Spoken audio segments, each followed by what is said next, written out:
Narito ang iyong pang-araw-araw na horoscope para sa Aries, para sa araw ng March 7, 2026. Sa pagsikat ng araw sa petsang ito ng March 7, mararamdaman mo ang isang nag-aalab na sigla na nagmumula sa iyong kalooban na nag-uudyok sa iyo na simulan ang mga nakabinbing gawain ng may bagong pananaw at matinding determinasyon. Ang mga planeta ay nagbibigay sa iyo ng pambihirang lakas ng loob upang harapin ang anumang balakid na tila humahadlang sa iyong mga mitiin. Kaya naman ang iyong pagiging mapangahas ay magsisilbing susi upang mabuksan ang mga pintuan ng oportunidad na matagal mo nang hinihintay. Gamitin ang biyayang ito upang ilatag ang iyong mga plano ng may sapat na katuwiran at huwag kang matakot na maging una sa paggawa ng hakbang dahil ang iyong natural na galing sa pamumuno ay sadyang kailangan sa araw na ito.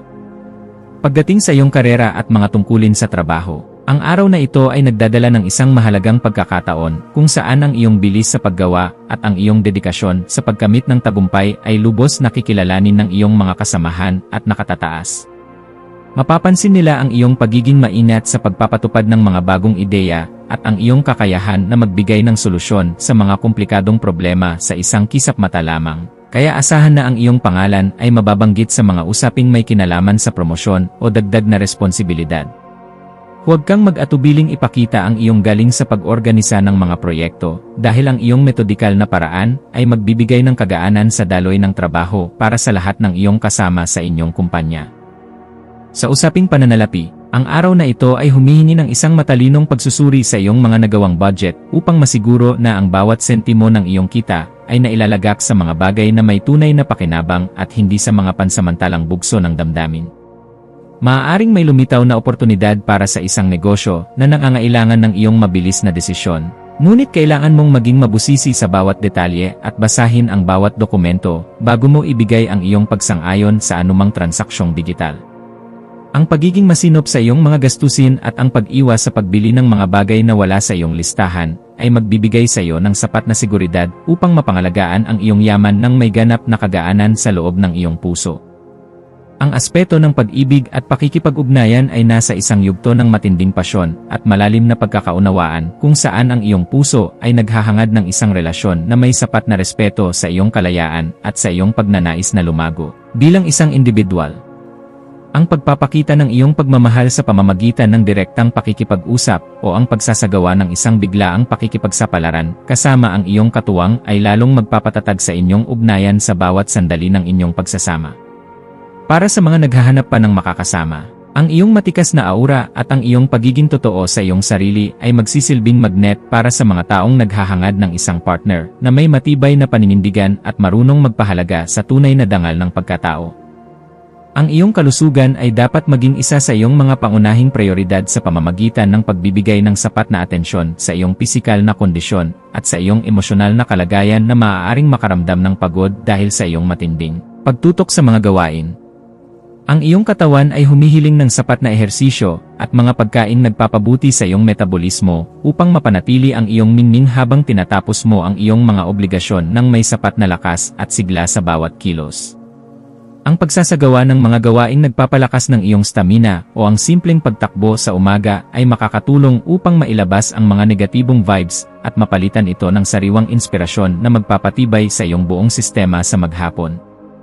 Sa iyong pakikipagkapwa-tao, ang iyong papel bilang isang matapang na tagapagtanggol at mapagkakatiwalaang kaibigan ay magiging sentro ng atensyon, lalo na sa mga taong nangangailangan ng iyong lakas ng loob upang malampasan ang kanilang sariling mga takot.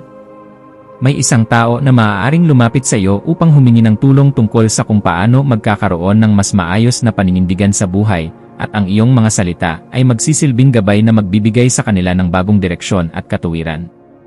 Maging mapagmasid sa bawat pakikipag-usap dahil ang bawat impormasyon na iyong ibabahagi ay nagtataglay ng kapangyarihan na makapagpabago ng pananaw ng iba nang may sapat na paggalang sa kanilang sariling kakayahan at kalayaan sa pagkilos. Ang iyong malikhaing isipan ay magkakaroon ng pambihirang kislap sa hapon, lalo na sa mga gawaing may kinalaman sa inobasyon, pagdidisenyo, o anumang paraan ng pagpapahayag na nagpapakita ng iyong pagiging mabusisi sa bawat aspeto ng iyong orihinal na likha.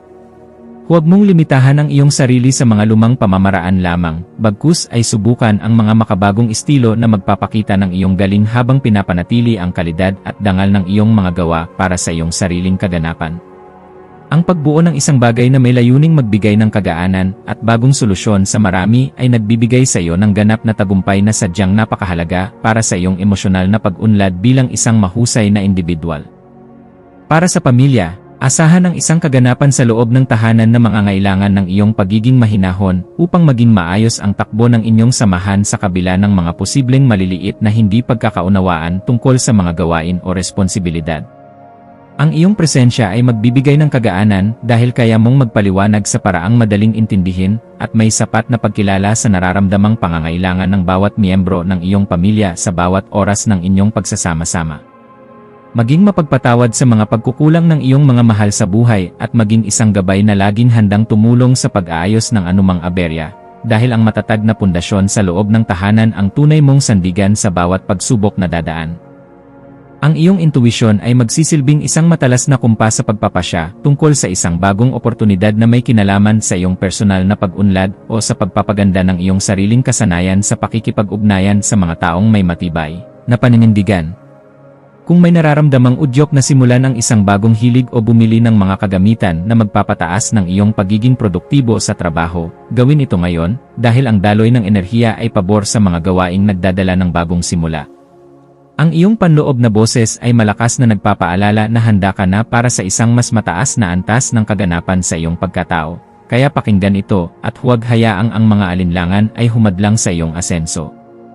Sa aspeto ng edukasyon at pagkuha ng karunungan, ang iyong isipan ay magiging kasing talas ng isang kidlat na handang unawain ang bawat komplikadong impormasyon upang mahanap ang pinakaugat ng katotohanan sa iyong mga pinag-aralan ngayong araw. Gamitin ang panahong ito upang magbasa ng mga materyales na magpapalawak ng iyong pangunawa sa mga usaping may kinalaman sa siyensya, teknolohiya, o sa mga paraan ng wastong pamumuhay dahil ang mga ito ay sadyang makakatulong sa iyo. Ang bawat impormasyon na iyong matututunan ay magsisilbing hiya sa iyong isipan, kaya huwag kang titigil sa paghahanap ng liwanag hanggang sa marating mo ang ganap na kalinawan na iyong matagal nang hinahanap para sa iyong seguridad. Iwasan ang pagiging masyadong mapusok sa iyong mga desisyon upang hindi ka makagawa ng tensyon na magpapabagal sa iyong mga plano sa maghapon sa kabila ng iyong magandang hangarin para sa iyong kinabukasan. Ang pagpapanatili ng isang balanse sa pagitan ng iyong matinding enerhiya at ng iyong pagiging mahinahon sa pagtanggap ng mga opinyon ng iba ay isang kasanayan na dapat mong pagtuunan ng pansin ngayong araw upang mas lalo kang irespeto. Ang pagpili sa kung ano ang nakakabuti sa iyong pangmatagalang mitiin nang hindi isinasakripisyo ang iyong mga prinsipyo ay magbibigay sa iyo ng mas mabilis na resulta at mas malalim na kagalakan sa bawat sandali ng iyong pagkilos sa araw-araw. Ang iyong espiritual na aspeto ay nangangailangan din ng pagkalinga sa pamamagitan ng paghahanap ng sandali ng katahimikan sa gitna ng iyong abalang schedule upang muling makakonekta sa iyong panloob na lakas na nagbibigay ng direksyon sa iyong buhay. Ang pagninilay-nilay tungkol sa iyong mga tunay na hangarin ay magbibigay sa iyo ng sagot kung bakit kailangan mong maging matatag at kung paano mo magagamit ang iyong talino para sa kabutihan ng iyong sarili at ng iyong kapwa-tao. Ang pagpapasalamat sa bawat biyaya, maliit man o malaki, na iyong natatanggap ay magbubukas ng pinto para sa mas marami pang milagro, kaya panatilihin ang iyong integridad at ang iyong pagiging marangal sa lahat ng pagkakataon na ibinibigay sa iyo. Maging mapagmasid sa mga dokumento, email, o mga mensaheng iyong matatanggap ngayong hapon, at siguraduhin na naintindihan mo ang bawat detalye bago ka magbigay ng iyong pagsang-ayon upang maiwasan ang anumang aberya sa iyong mga transaksyon sa hinaharap. Ang paghingi ng payo sa mga taong may sapat na karanasan o sa iyong mga mentor ay isang matalinong hakbang na dapat mong gawin upang maprotektahan ang iyong mga interes at ang iyong pinaghirapan sa loob ng mahabang panahon. Ang pag-iingat sa ganitong mga usapin ay magbibigay sa iyo ng kapanatagan na ang iyong mga hakbang ay nasa loob ng katuwiran at hindi ka malalagay sa alanganin dahil lamang sa kakulangan sa mabusising pagsusuri ng bawat datos. Sa pagdating ng gabi, maglaan ng oras upang ayusin ang iyong kapaligiran at ang iyong isip sa pamamagitan ng paggawa ng mga bagay na nagpapakalma sa iyong sistema gaya ng paggawa ng listahan ng mga pasasalamat o pag-aayos ng iyong mga kagamitan. Ang kaayusan sa iyong kapaligiran ay direktang nakakaapekto sa iyong pakiramdam. Kaya ang pagliligpit ng iyong mga kagamitan at ang pag-aayos ng iyong kwarto ay makakatulong upang maalis ang mga tensyon sa iyong isipan na dulot ng sobrang pagpapakapagod. Ang pagpapasalamat sa bawat tagumpay na iyong nakamit sa araw na ito ay magpapanatili sa iyong positibong disposisyon, na siyang magsisilbing magnet para sa mas magagandang balita na darating sa iyong pintuan bukas para sa iyong patuloy na ikaunlad. Bilang huling payo para sa iyo, laging tandaan na ang tunay na lakas ay matatagpuan sa pagkakaroon ng isang mapayapang puso na laging handang umunawa sa sarili at sa ibang tao nang may sapat na pagmamahal sa bawat sandali ng iyong pagkilos. Manatiling nakatutok sa iyong sariling landas habang nagpapakita ng malasakit sa mga taong nasa paligid mo, dahil ang kaganapan ng iyong pagkatao ay matatagpuan sa pagbabahagi ng iyong liwanag ng may dangal sa lahat ng pagkakataon na ibinibigay sa iyo.